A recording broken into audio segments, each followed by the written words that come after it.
1931 সালের 15 অক্টোবর তামিলনাড়ু রামেশ্বরমে জন্মগ্রহণ করেন একজন মহান ব্যক্তি। এই মহান ব্যক্তি 2002 থেকে 2007 সাল পর্যন্ত ভারতের 11তম রাষ্ট্রপতি হিসাবে দায়িত্ব পালন করেন। এই ব্যক্তি the missile man of India নাম অর্জন করেছিলেন। এই ব্যক্তিটি আর কেউ না, আমাদের সবার পরিচিতি ডক্টর APJ আব্দুল কালাম। তাহলে চলুন মহান ব্যক্তি ডক্টর APJ আব্দুল কালাম এর জীবন সম্পর্কে কিছু তথ্য জেনে আসি। তার আগে চ্যানেলটিতে সাবস্ক্রাইব এবং ভিডিওটিতে লাইক করে নিন। তাহলে চলুন ভিডিওটি শুরু করা যাক। ডক্টর APJ আব্দুল কালাম, যার পুরো নাম হলো আবুল ফকির জৈনুল উদ্দিন আব্দুল কালাম। তিনি জন্মগ্রহণ করেন 1931 সালের 15 অক্টোবর বর্তমান ভারতের তামিলনাড়ু অঙ্গরাজ্যের রামেশ্বরমে। তার পিতা ছিলেন জৈনুল উদ্দিন এবং মা ছিলেন আশিয়াম্মা। তাদের পরিবার ছিল অত্যন্ত দরিদ্র। কালামজির পিতা একটি নৌকা চালিয়ে তাদের সংসার চালাতেন। এজন্য ডক্টর APJ আব্দুল কালাম পিতাকে সাহায্য করার জন্য খুব অল্প বয়স থেকে কাজ করা শুরু করেন। পরিবারকে সাহায্য করার জন্য ডক্টর APJ আব্দুল কালাম তখন খবরের কাগজ পর্যন্ত বিক্রি করেছিলেন। পর ডক্টর APJ আব্দুল কালাম এর শিক্ষা জীবনে কি হয়েছিল তা দেখার জন্য আমরা পরের অধ্যায়ে যেতে হবে। স্কুলে ডক্টর APJ আব্দুল কালাম ছিলেন একজন সাধারণ ছাত্র, কিন্তু তার শিক্ষা গ্রহণের ইচ্ছা ছিল প্রবল। ডক্টর APJ আব্দুল কালাম ফিজিক্স এবং অঙ্ক খুব ভালো ছিলেন।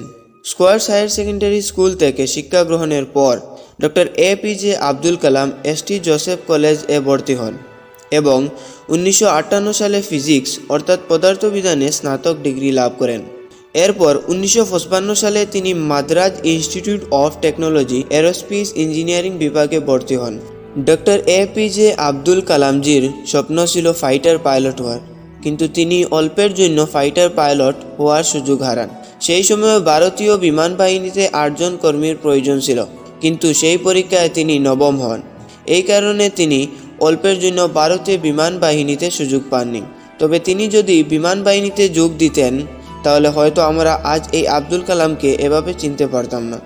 ডক্টর APJ আব্দুল কালাম ভারতের স্পেস রিসার্চ এবং মিলিটারি মিসাইল ডেভেলপমেন্ট যে অবদান রেখে গিয়েছেন তা অতুলনীয়।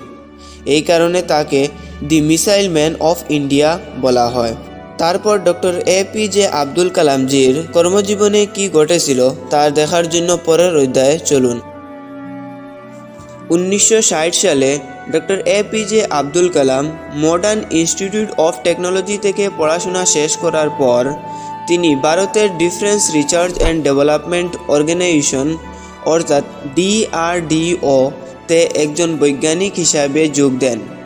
ডক্টর APJ আব্দুল কালাম বিখ্যাত মহাকাশ বিজ্ঞানী ডক্টর বিক্রম সারাভাইয়ের অধীনে কাজ করেছেন।